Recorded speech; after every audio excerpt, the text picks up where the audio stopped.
Tahasan na po sinabi ni Laila de Lima. Tagal nila nagsasama niya ni Ontiveros. Kala mo, yung pala ang bet pa rin nila. Totoo naman yun, no?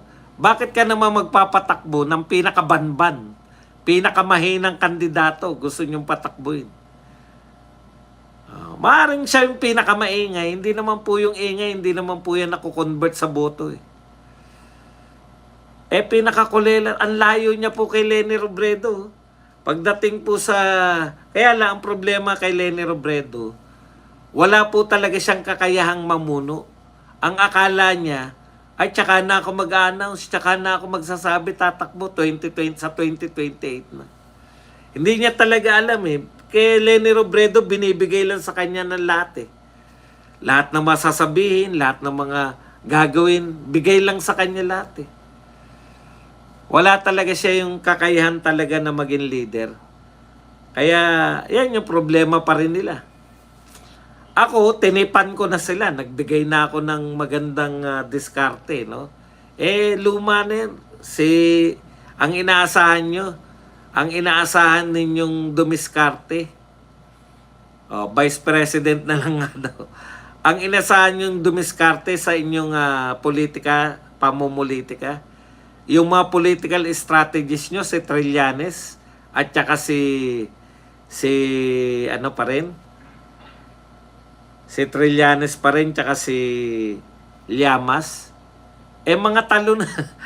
Mayor nga, hindi manalo si Trillanes. Paano kayo maipapanalo ni Trillanes? Si Llamas, matagal nyo ng political strategy si Llamas eh. Hanggang ngayon. Wala pa rin kayo, pachamba-chamba lang yung paisa, dalawa. Swerte na kayo mapasukan kayo ng 2 senador.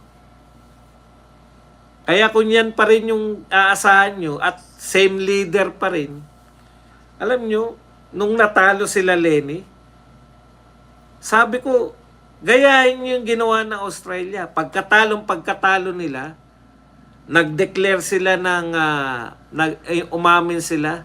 Anong tawag doon? Tinanggap nila yung pagkatalo nila, nagplano sila at naghanap ng bagong leader. Yun ang problema nitong mga dilawan nagkakamping. Ang tagal. Natalo na sila, ngayon lang sila nagmi-meeting. Dapat pagkatalo nyo nun, ngayon, anong kinakatwiran ni De Lima? Kaya naman sila natalo dahil nag-combine daw si Bongbong tsaka si Sara Duterte. Nag-combine daw. Yun daw ang ikinatalo nila. So ngayon, wala nang ka-combine si Sara Duterte, pero hindi nyo naiisip eh. Solid yung 32 million ni Sara Duterte. Walang nagsisi sa pagboto kay Sara Duterte. Pero marami nagsisi sa pagboto kay BBM. Ibig sabihin, lahat po ng boto ni Sara Duterte na 32 million. Palagay nyo na, tanggalin nyo na yung solid talaga na hindi bumibitaw kay BBM. 30 million, solid yun. 30 million. Paano nyo tatalunin yun? Kung si Risa tsaka si Leni pa rin. Iko-combine nyo sa mga taga-administrasyon. Umiinog lang kayo. Alam nyo kayo, umiinog lang kayo. Yan pa rin naman eh. 2 lang po ang iboboto ng mga tao. No? Majority po, alam na ng mga tao ngayon pa lang ang iboboto nila si Sara Duterte. Majority po ng Pilipino. Majority ng botante, yan po iboboto. Na solid pa nila yung Mindanao, na solid pa nila yung Visayas. Pati yung NCR, solid na sa Sara Duterte. Saan kayo kukuha ng boto? Kahit mag-combine pa kayo, yun pa rin yung boto nyo eh. Di ba? Iniisip kasi nila may pag-asa tayo pag nagsanib puwersa yung mga kakamping dilawan, Makabayan Black, tsaka yung mga Marcos. Saan kayo kukuha ng boto pa rin? Ibig sabihin, ako Duterte ako. Duterte ako ngayon. Teka, nagsanib sila. Lipat kaya ako sa kanila. Ganun po ba? Iba po tong sitwasyon natin kasi kinawawa nyo masyado si Tatay Digong. Naawa kami sa matanda, hindi niya deserve yung ginawa ninyo. Eto usapang politika lang tayo na na normalan.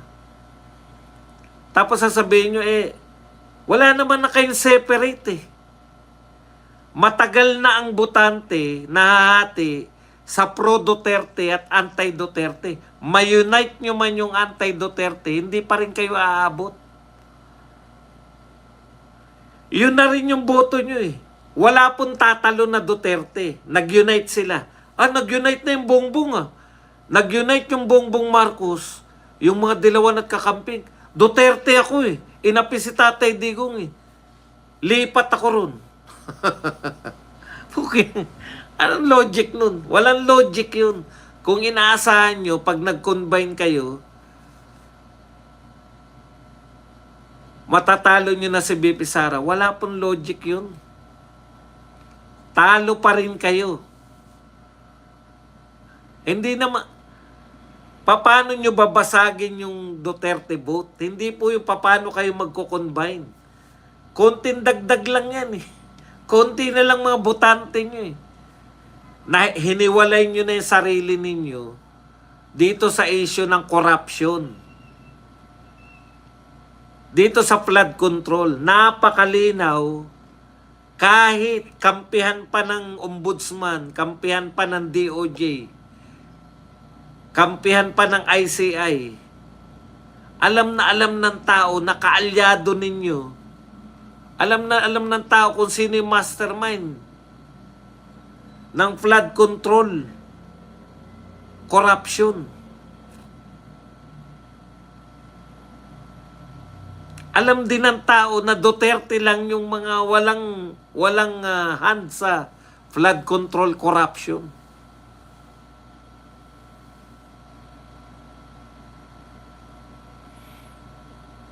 Okay. Inihahanda lang natin kayo. Kinakailangan lang natin maghanda just in case na magtagumpay sila. Ako, kung parehas lang po, hindi sila makakakuha. Kayong mga congressman, tama si Dr. Mata sa sinasabi niya. Ano sabi ni Dr. Mata? Mag-isip kayo. Dahil malusot nyo man yan dyan sa House of Representatives, yung impeachment ni BP Sara, nakamarka na kayo, na bumoto kayo sa impeachment ni BP Sara. Ganda na sinabi ni Dr. Mata, napaka-practical Kayo, pumirma kayo, markado na kayo na anti-Duterte kayo. Hindi nyo na mababaliktad yan. Kung nakalusot kayo noong nakaraang taon, naiboto pa rin kayo ng ng tao. Ngayon, di na kayo makakalusot. Ang tanong ni Dr. Mata, sigurado ba kayo pag nakalusot kayo, nakalusot dyan sa inyo, makakalusot din yan sa Senado? Iba po yung pag-iisip ng mga senador. Napakita po natin, kaya po tama po yung diskarte natin na solid Duterte Napakita ninyo, kayong mga bumoto kay Duterte, lalo na sa Visayas at Mindanao, napakita po ninyo yung power ng Duterte votes. Wala na ngayon tatakbong senador na hindi nila i-consider yan. Na masisiro sila sa Mindanao at Visayas pag bumoto sila ng impeach, pag bumoto sila na tanggalin sa pwesto si BP Sara. Markadong-markado yung mga senador na yan. Wala pong nakapasok sa Mindanao ni isa. Sa top 12 sa Mindanao, walang nakapasok ni isa na kandidato ni Marcos sa top 12. Masisiro kayo sa Mindanao at sa Visayas. Lalo na ngayon sa Visayas, sa Cebu. Yun nangyari ang mga baha-baha na yan. Galit ang mga tao ngayon. Kung nakakalusot kayo sa tingin ninyo, hindi kayo makakalusot sa botohan. Okay.